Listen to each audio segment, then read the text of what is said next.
Hi, buddy. Thank you. Thank you so much. I've been in a wheelchair my whole life.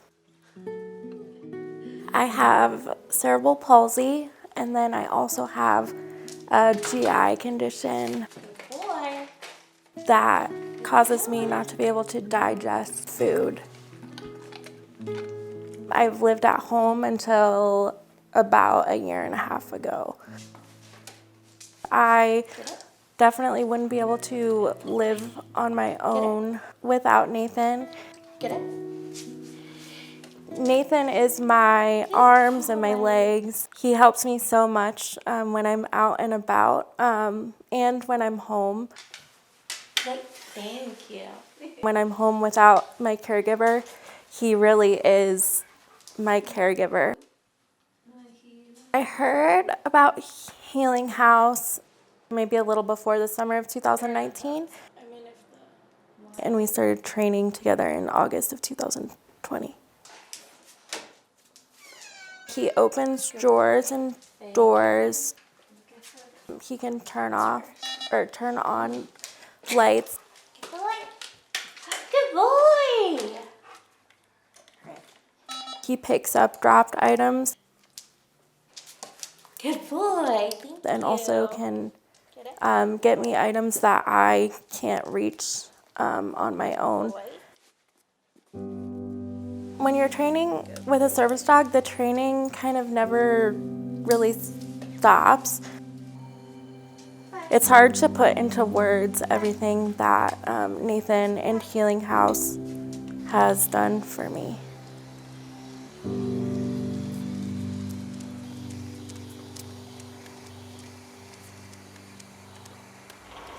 So you didn't tell him to wait.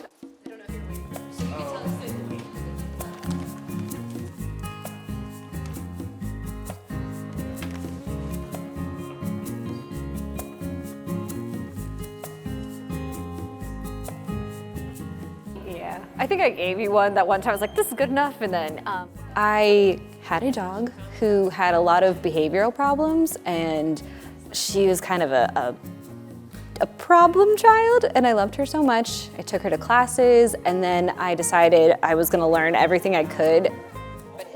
And the program set me up with Kathy, who's the founder of the Healing House. And after doing this for like 3 or 4 years, I was like, hey, can I have a job? I will train dogs, do the service dog stuff. Yeah, so helping my dog brought me here to help other people and their dogs. So still doing all of our same expectations. So we're all going to be waiting at the door when we enter. We're gonna have some nice walking. The puppies in our program have come to us from breeders throughout the country. They are ranging between about 10 weeks old and 6 months old. All right, Rob, 2 rounds. Our puppy raisers are volunteers. They're not professional trainers or anything. They've been training with them as soon as they get home at minimum potty training and basic obedience.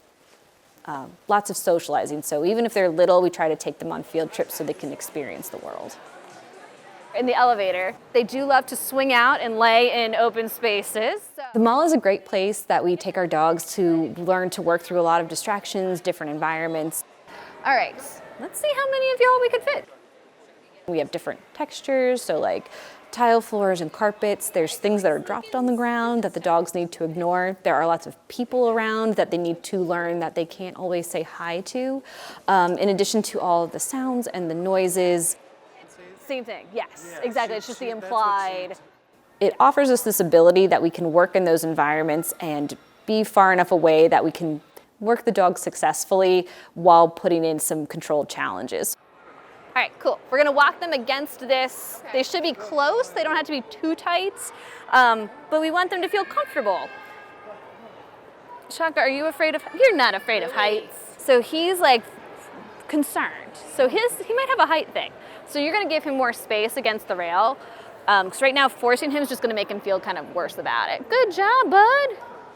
So the dog that was afraid of heights, he's about 6 months old. So he's on this kind of cusp of a bunch of developmental periods right there.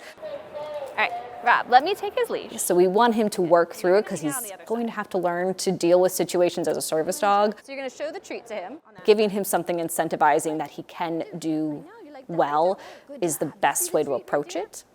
You said no, forget this. Good job, dude.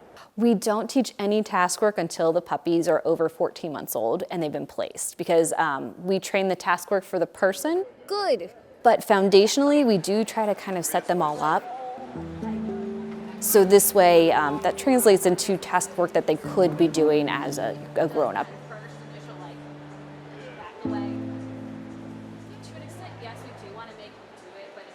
Aw, there you go. I see a friendly girl. Hi. You are also not friendly. Hi there. Hi, how are you all?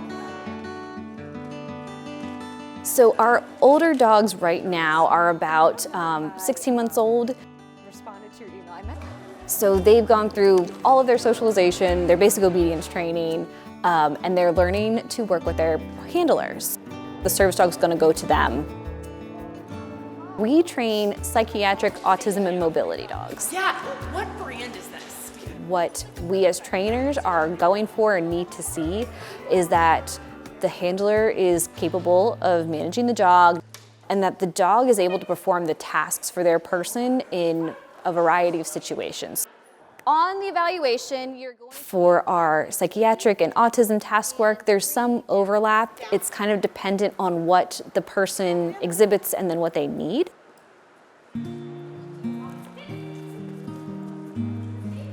It is so satisfying to see the dogs on graduation day with their owners.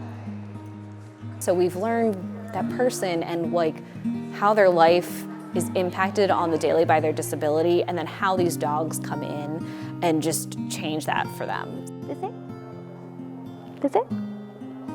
Thank you.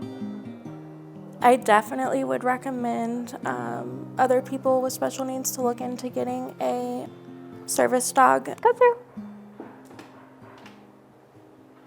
I think for my mental and emotional well-being, I didn't even know how much I needed Nathan before he came into my life. He's made me a more outgoing person. I'm just a lot more confident. We know each other so well, and I really feel like we work as a team.